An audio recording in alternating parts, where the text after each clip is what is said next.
Okay, so welcome to this video. This video will help you answer questions that are in assignment 3. And the first one says define the following properties of engineering material, plasticity and elasticity. Now let me just explain these two concepts. When we say plasticity, okay, we mean deforming. It's the deformation of an object, of a solid, okay, such that it doesn't go back. It does not go back to its originality, to its original shape. That's what plasticity is. But when we talk of elasticity, all right, elasticity is the deformation that occurs in a solid, okay, which allows a solid material to go back, okay, to its original shape. It can be shape or length or anything. So these are the differences when it comes to deformation of objects.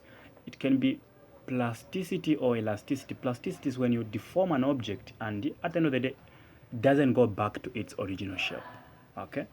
Then while elasticity is when you deform an object which is a solid object, but it goes back to its to its original shape. Now these two things, they are combined by what we call stress and strain. Well, when you talk of stress, okay, we are talking of the perpendicular force acting on the area, all right, of an object. And when we talk of strain, okay, strain we're just talking about the change, okay, the change in what? In length, okay, over the original length, which is also abbreviated as change in L over L initial. So this is what we call strain. The symbol for stress is actually a sigma, which you can do that. This symbol here means perpendicular over area. It's force per unit area.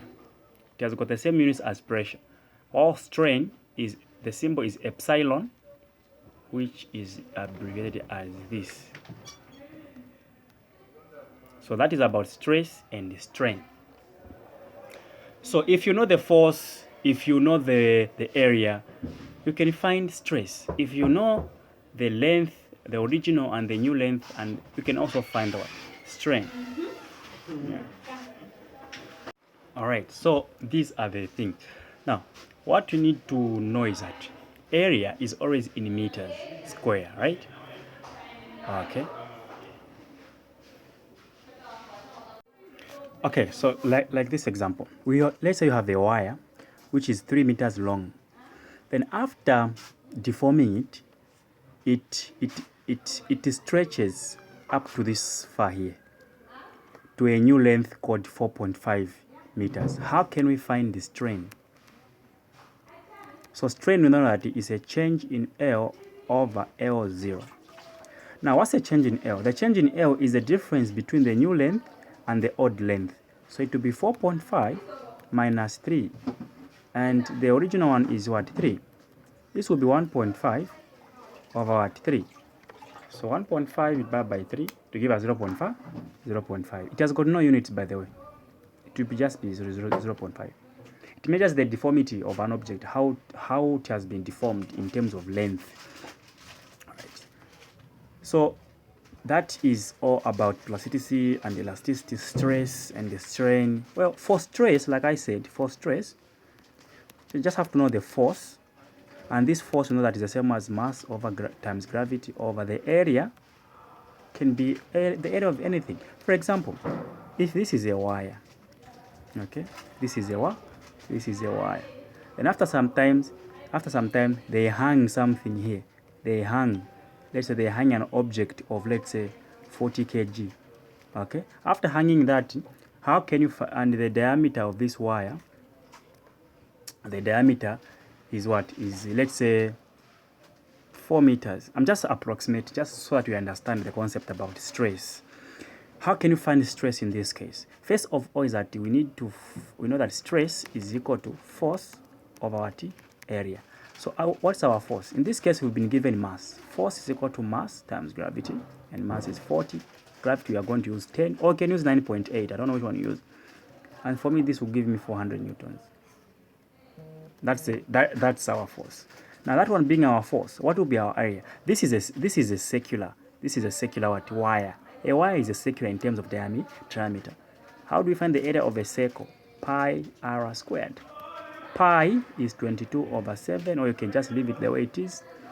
And r squared, this is the diameter. So r squared is half of this, which will be 2 squared. Because these are meters, I don't have to convert them. Okay, this length must be in meters, please. Okay, so then we are saying 2 squared is just 4.